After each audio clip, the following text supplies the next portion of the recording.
नमस्कार। YouTube channel पर आप सभी का हार्दिक स्वागत और अभिनंदन। अभी के अध्यापन सत्र में मैं BHSC होम साइंस पार्ट 3 के बच्चों को घर में काम आने वाले वस्त्रों के चयन के बारे में बताना चाहूँगी। गृह उपयोगी और परिधान हेतु वस्त्रों में थोड़ी सी भिन्नता होती है, जिसे जान लेना हमें अत्यंत आवश्यक है। घर में काम आने वाले वस्त्र वे सभी होते हैं जो कि घरेलू उपयोग में काम में लिए जाते हैं, जैसे बेडशीट, टॉवेल, नैपकिन, दरी, कालीन, तकिए, गिलाफ, मेजपोश, पर्दे आदि। परिधान हेतु वे वस्त्र आते हैं जिन्हें हम पहनने में प्रयुक्त करते हैं, जैसे साड़ी, सलवार सूट, फ्रॉक, कमीज आदि।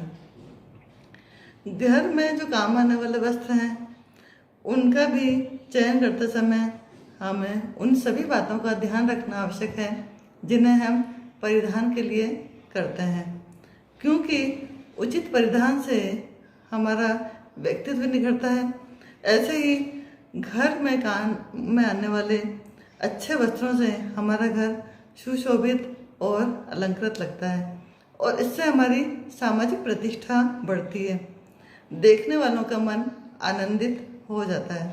अतः गृह उपयोगी वस्त्रों का चुनाव कुशल एवं कलात्मक रुचि के साथ विवेकपूर्ण ढंग से किया जाना आवश्यक है। इसमें स्थान एवं वस्त्र दोनों की सुंदरता में चार चांद लग जाते हैं। जो घर में काम आने वाले वस्त्र हैं उसी से व्यक्ति की सामाजिक प्रतिष्ठा, स्थान, सम्मान आदि का हमें पता लगता है। घर में काम आने वाले वस्त्रों का चुनाव भी एक चुनौतीपूर्ण है। अतः इस कार्य के लिए गृहिणी को पर्याप्त ज्ञान होना आवश्यक है, ताकि वो कम से कम पैसा खर्च करके कपड़े में अधिकतम संतुष्टि प्राप्त कर सकें। इसमें कार्यक्षमता और टिकाऊपन पर भी उतना ही ध्यान देना आवश्यक है। घर में काम आने वाले कई सारे वस्त्र हैं। सबसे पहले अपन पढ़ेंगे बेडशीट के बारे में। पलंग पर जो बिछाई जाती है चादर, उसे बेडशीट कहा जाता है।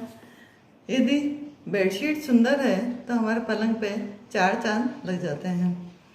बेडशीट की सुंदरता किस पर निर्भर करती है?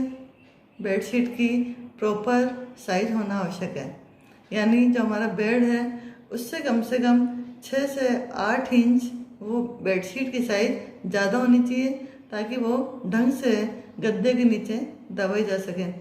बहुत सुंदर बेडशीट है, बहुत टिकाऊ बेडशीट है, लेकिन यदि उसकी साइज प्रॉपर नहीं है तो वह बिल्कुल अच्छी नहीं लगेगी। इसलिए हमेशा चादर का चुनाव करते समय बेड की लंबाई और चौड़ाई का विशेष ध्यान रखना चाहिए। इसके अलावा बेडशीट मजबूत होनी चाहिए।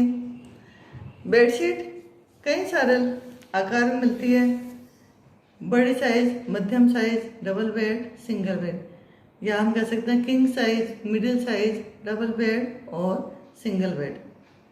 चादर का चयन करते समय इसकी रचना और टिकाऊपन पर विशेष ध्यान देना चाहिए। चादर का प्रयोगकर्ता से सीधा संबंध रहता है, अतः चादर कोमल और मुलायम होना चाहिए। चादर के लिए विशेषकर सघन बुनाई यानी कॉम्पैक्ट वीविंग का कपड़ा हमें लेना चाहिए, और चादर शरीर के चूँकि डायरेक्ट संपर्क में आती है, इसलिए सूती कपड़ा होना चाहिए, ताकि हमारे यदि पसीना आता है तो उसको सोख सके। और सतह मुलायम रहनी चाहिए ताकि गंदा जल्दी नहीं हो। जितनी रफ सरफेस होता है उतना ही कपड़ा ज़्यादा गंदा होता है, और यदि मुलायम है तो गंदगी आराम से हम डस्टिंग करके या ब्रशिंग करके हटा सकते हैं। चादर का चयन करते समय सफाई और धुलाई का भी विशेष ध्यान रखना चाहिए, क्योंकि चादर जनरली देखा जाता है प्रत्येक वीक में एक बार जरूर धुलती है। अतः चादर वॉशेबल होनी चाहिए, आसानी से धोने योग्य होनी चाहिए, और सफाई और धुलाई के प्रति इसमें अवरोधक क्षमता होनी चाहिए। चादर की सफाई करते समय काफ़ी रगड़ना पड़ता है। अत्यंत गंदा होने पर कई बार हमें लंबे टाइम तक भिगोना भी पड़ता है। अतः इसके रेशे हमेशा मजबूत होने चाहिए और रगड़, घर्षण, चोट आदि को सहन कर सके। कपास से निर्मित सूती चादर सबसे उपयुक्त और अच्छी होती है और चादर में हाई थ्रेड काउंट होना चाहिए, यानी पर इंच कपड़े में वार्प और वेफ्ट की संख्या इसमें ज़्यादा होनी चाहिए। सघन बुनाई होनी चाहिए। सघन बुनाई जितनी ज़्यादा होगी चादर उतनी ही मजबूत होती है। चादर में रगड़ और घर्षण को सहन करने की क्षमता भी पर्याप्त होनी चाहिए, क्योंकि चादर हमारे डायरेक्ट संपर्क में आती है। सामान्यतः चादर की किस्म भी हमें जांच कर लेनी चाहिए। चादर को प्रकाश या सूर्य की रोशनी की ओर रख कर देखना चाहिए। अगर रचना सघन होगी तो इसमें प्रकाश की बिल्कुल पतली रेखा इसमें से आती दिखाई देती है, और यही चादर यदि झिरझिरी होगी तो इसमें से चौड़ी रोशनी आती दिखाई देगी। इस तरह से हमें चादर का परीक्षण कर लेना चाहिए। चादर जिन रेशों से बनी है उसकी मोटाई यानी व्यास हर जगह से समान होना चाहिए अथवा नहीं, इस बात की भी जांच कर लेनी चाहिए।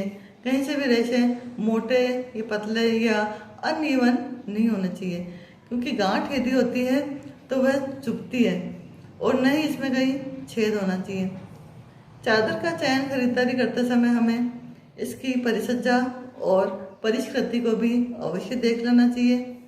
कभी कभी चादर पर अत्यधिक मांड देकर इसकी रचना को सघन बनाने की कोशिश की जाती है, तो इसमें क्या होता है, फर्स्ट टाइम जैसे ही हम धोते हैं तो उसकी रचना झीनी, छिरझिरी, लुझलुझ जैसी हो जाती है और वो दिखने में बिल्कुल अच्छी नहीं लगती।